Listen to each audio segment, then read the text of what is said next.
시청자 여러분 안녕하십니까? 10월 25일 수요일 JCN 모닝뉴스입니다.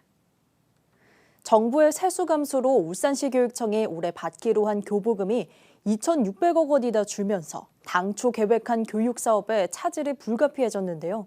이에 천창수 교육감이 어제 기자회견을 열고 정부와 국회에 교육재정 안정화 대책을 마련해 줄 것을 촉구했습니다. 박영훈 기자가 보도합니다. 천창수 울산시 교육감이 기자회견을 열고 공교육 정상화와 교육재정 안정화 대책 마련을 촉구했습니다. 정부가 추진 중인 교권보호 종합대책과 국회에서 통과된 교권보호 4대 법안은 재정과 인력 지원이 뒷받침돼야 하는데 오히려 교육재정은 감소했다는 겁니다.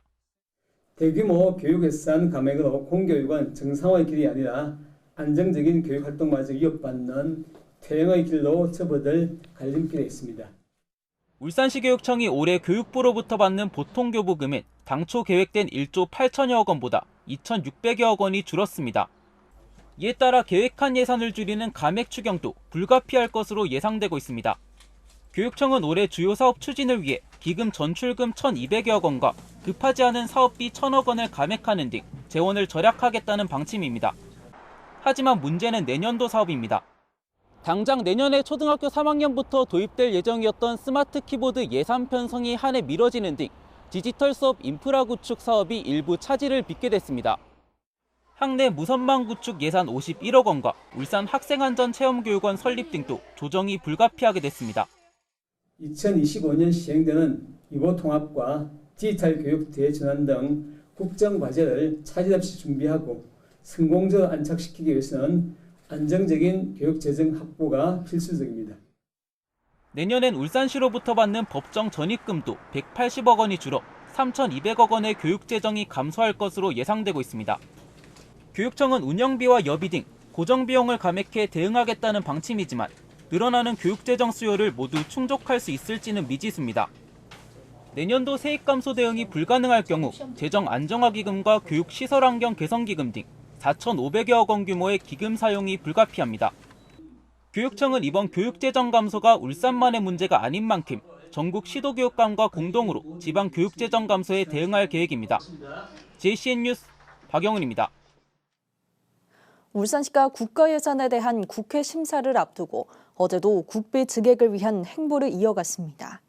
지난 17일 서정욱 행정부 시장이 기재부 예산실을 방문한 데 이어 어제는 안효대 경제부 시장이 기재부 예산실을 방문하고 정부안에 미반영된 울산 지역 핵심 사업에 대한 국비 증액 등의 협조를 요청했습니다. 울산시는 이어 오늘부터 예산이 본회의에서 확정되는 12월 2일까지 국가 예산 팀장을 중심으로 한 국비 확보팀을 국회 인근에 상주시키면서 국비 확보 밀착 대응에 나섭니다.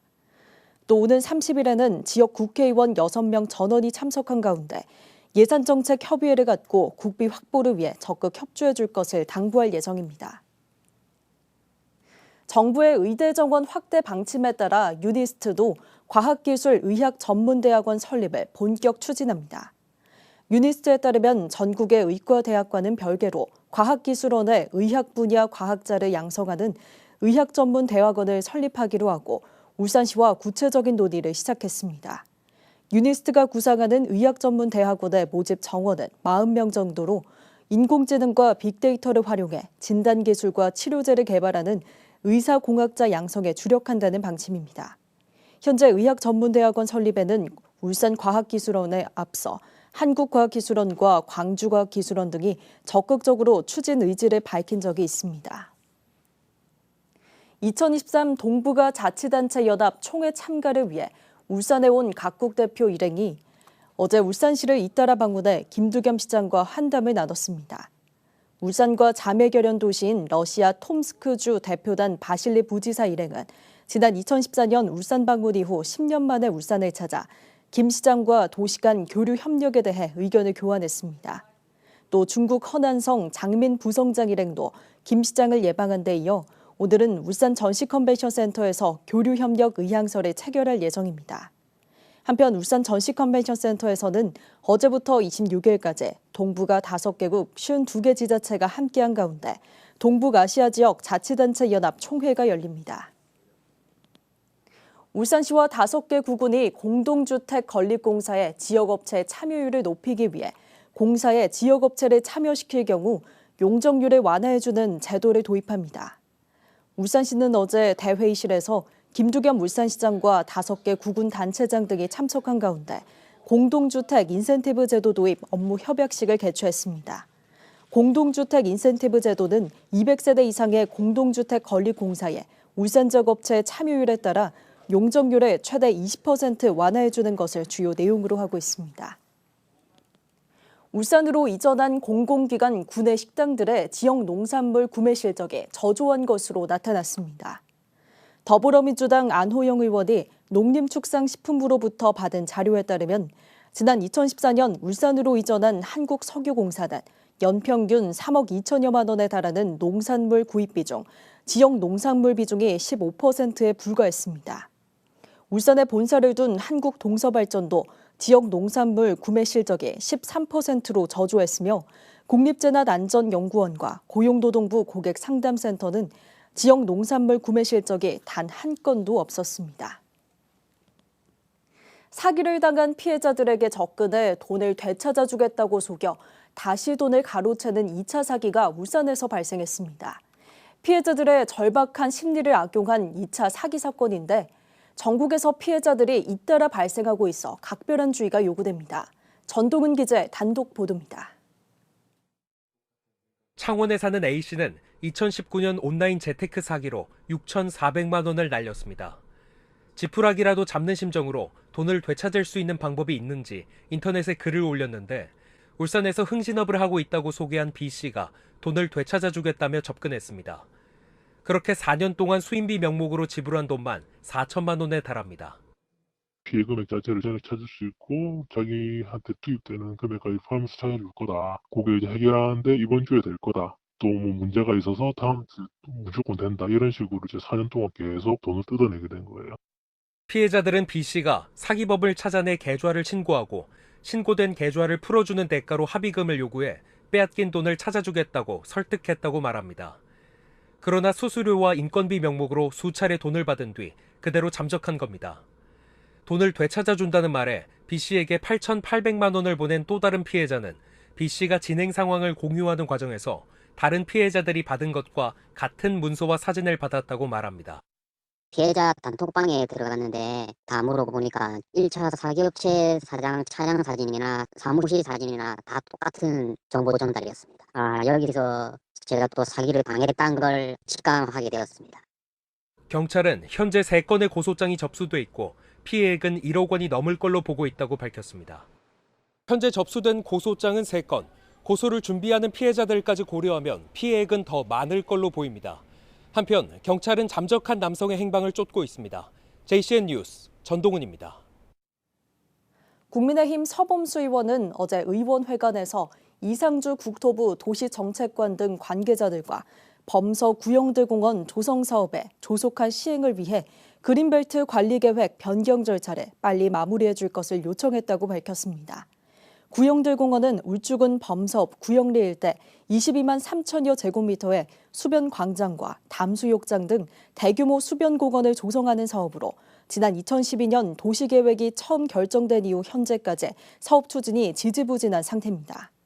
서범수 의원은 최근 농림부와 농업 적성도 1, 2등급제 협의가 잘 마무리된 만큼 국토부가 그린벨트 관리계획 변경을 위한 국토부 사전심사에도 적극 나서줄 것을 요청했다고 설명했습니다. 울산 지역 예술인들의 한 해 결실을 선보이는 제43회 울산예술제가 어제 울산 문화예술회관 대공연장에서 서막식을 시작으로 11월 13일까지 열립니다. 어제 서막식에는 한국예총과 울산예총 회장 공로패 수여식과 울산연예협회의 인생은 아름다운 예술이라는 제목의 공연 행사, 트로트 가수 박서진의 축하 공연이 마련됐습니다. 이번 예술제 행사는 28일 울산무용협회의 정기 공연을 비롯해 31일 울산문인협회의 가을밤 문학축제 등 예총사나 10개 단위협회가 마련한 공연과 전시 행사가 이어집니다. 2023년 보육주간을 맞아 어제부터 3일간 다양한 행사가 마련됐습니다. 어제는 시청 대강당에서 어린이집 학부모 450여 명이 참석한 가운데 고려대 대학원 이재현 교수가 나와 부모가 1% 바뀌면 아이는 100% 바뀐다라는 주제로 부모 교육 특강을 가졌습니다. 이어 오늘은 하몰 구민운동장에서 꿈나무 유아 축구대회가 열리고 26일에는 KBS 울산홀에서 보육교직원 등 1,500여 명이 참석한 가운데 울산시 보육인 대회가 열립니다. 울산시는 전기자동차 추가 보급을 위해 2023년 하반기 전기자동차 민간보급 사업을 공고하고 오늘부터 신청을 받습니다. 하반기 추가 지원 대수는 승용 300대, 화물 180대 등 모두 480대입니다. 한 대당 최대 보조금은 승용차 1,020만 원, 소형 화물차 1,560만 원이며 차종별, 대상자별, 국비 추가 지원금은 별도 지원됩니다. 신청 방법은 구매자가 자동차 제작사 또는 수입사와 구매 계약을 체결하고 제작 수입사가 환경부 무공해차 통합 누리집을 통해 신청하면 됩니다. 지난 18일과 19일 경기도 일산 킨텍스에서 열린 부모코리아 수출 상담회에 참가한 울주군 기업들이 200만 달러가 넘는 수출 계약에 성공한 것으로 전해졌습니다. 울주군은 전 세계 62개국 700여 해외 바이어들이 참가한 이번 수출 상담회에서 울주군 특별관 운영을 통해 소재와 부품 장비 분야 14개 중소기업의 제품을 홍보하고 해외 바이어 매칭을 지원했다고 밝혔습니다. 울주군은 이 자리에서 모두 29건의 해외 바이어 상담을 통해 1,140만 달러의 수출 상담과 204만 달러의 수출 계약을 올렸다고 밝혔습니다. 얼마 전 울산에서 40대 엄마와 10대 아들 2명이 사망하는 사건이 있었죠. 어떤 이유에서든 부모가 자녀를 살해하고 극단적 선택을 하는 사례가 있어서는 안 될 일입니다. 자신의 의사와 상관없이 꽃다운 삶을 마감해야 하는 이런 안타까운 상황, 막을 수는 없는 걸까요? 나경훈 기자가 보도합니다. 생활고 등으로 자녀들을 살해한 후 부모 자신도 극단적인 선택을 하는 사건들이 잇따르고 있습니다. 얼마 전에 울산에서 40대 엄마와 10대 두 아들이 숨진 채 발견된 사건도 생활고 때문으로 추정됩니다. 울산에서는 지난 8월에도 일가족 4명이 숨진 채 발견됐습니다. 남편이 아내와 자녀 2명을 살해한 뒤 극단적 선택을 한 것으로 추정됐습니다.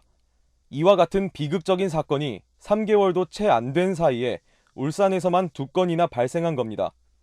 보건복지부 아동학대 연차보고서에 따르면 지난 2018년부터 2021년까지 국내에서 발생한 자녀 살해 후 자살 사건은 해마다 증가하는 것으로 나타났습니다. 부모의 선택으로 자녀들이 삶을 마감하는 비극이 잇따르는 데는 자녀의 생명권이 부모에게 종속돼 있다는 생각과 이 같은 사연에 대해 온정적인 사회 분위기가 가장 큰 원인이라고 전문가들은 말합니다. 중국의 경우 가족 외부의 지원 체계에 대한 인식이 높은 반면 우리나라는 나 아니면 우리 아이를 돌봐줄 사람이 없다라는 인식이 상대적으로 높습니다. 따라서 자녀와 함께 극단적인 선택을 하는 비율이 높을 수밖에 없다라고 볼 수 있습니다. 과거 자주 사용했던 일가족 동반 자살이라는 표현도 우리가 얼마나 혈연을 중시하는 사회인지를 보여줍니다. 우리나라의 자살률은 OECD 국가 가운데 1위, 전 세계 3위라는 오명을 벗지 못하고 있습니다. 살해당한 자녀가 내가 자살을 하고 싶다라고 해서 사망하는 경우는 절대 없다고 생각을 하거든요. 이런 일들이 일어나서 안 된다라는 조금 더 체계적인 분석이라든가 또는 홍보라든가 인식 개선이 굉장히 중요할 것 같아요. 사람을 살해하는 행위는 어떤 경우도 용납될 수 없는 중범죄로서 동반 자살이라는 표현 아래에 숨겨진 우리 사회의 잘못된 인식과 시각을 버리는 것이 시급해 보입니다. JCN 뉴스 나경훈입니다.